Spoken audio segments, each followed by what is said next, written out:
Assalamualaikum warahmatullahi wabarakatuh. Halo Bapak Ibu guru hebat. Pada kesempatan kali ini saya akan menyampaikan demonstrasi kontekstual 1.4 mengenai penerapan segitiga restitusi. Jadi, segitiga restitusi adalah suatu proses dialog yang dijalankan oleh guru atau orang tua untuk menciptakan kondisi bagi murid untuk memperbaiki kesalahan mereka. Nah, tahapan dari segitiga restitusi itu ada 3. Yang pertama adalah menstabilkan identitas, lalu yang kedua adalah validasi tindakan yang salah, dan yang ketiga adalah menanyakan keyakinan.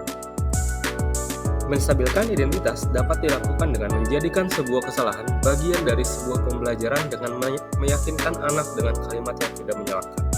Lalu, mengubah identitas anak dari orang yang gagal karena melakukan kesalahan menjadi orang yang sukses. Validasi tindakan dapat dilakukan dengan mengenalkan murid pada kebutuhan, penyebab, dan akibat dari sebuah tindakan. Pada dasarnya, setiap tindakan kita lakukan dengan suatu tujuan, yaitu memenuhi kebutuhan dasar. Seorang guru akan mengubah pandangannya dari teori stimulus respon ke cara berpikir proaktif. Lalu tahapan yang ketiga adalah menanyakan keyakinan. Dapat dilakukan dengan memberikan pertanyaan bermakna dan memantik siswa untuk memunculkan motivasi intrinsiknya sehingga siswa mampu mengaitkan tindakan yang salah dengan keyakinannya.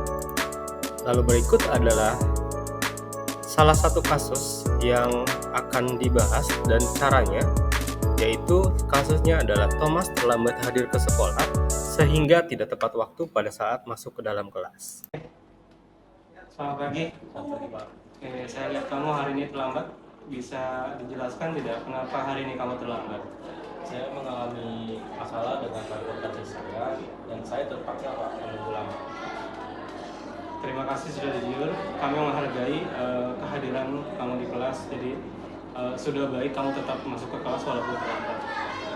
Keterlambatanmu memang menyebabkan teman-teman harus nunggu ataupun mengalami gangguan. Jadi, gimana menurut kamu hal ini mempengaruhi proses belajar di kelas?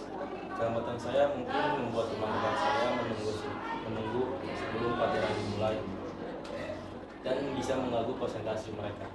Tuh, memang memulai pelajaran tepat waktu itu penting agar semua bisa belajar optimal.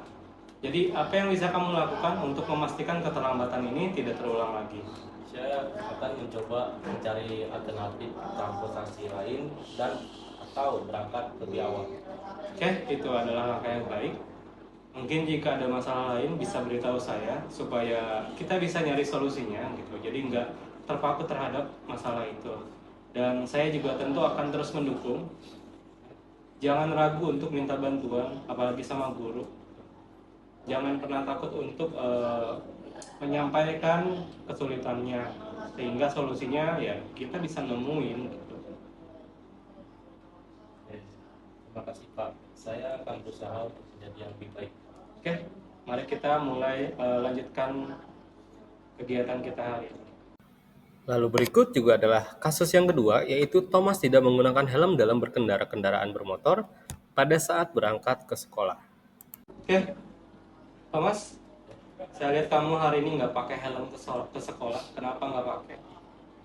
Maaf Pak, saya buru-buru, saya lupa memakai helm. Saya pikir itu tidak masalah karena jaraknya dekat. Saya ngerti sih, memang jaraknya dekat. Tapi kan keselamatan itu penting. Jadi gak hanya untuk kamu doang, tapi juga buat orang lain. Jadi penting untuk pakai helm. Nggak pakai helm juga bisa menyebabkan resiko cedera yang serius kalau misalkan terjadi kecelakaan, walaupun memang jaraknya dekat gitu. So, gimana menurut kamu ini bisa mempengaruhi keselamatan dan orang lain? Saya sadar kalau kecelakaan bisa terjadi kapan saja dan tidak memakai helm membuat saya lebih rentan terhadap kecelakaan. Oke, benar ya.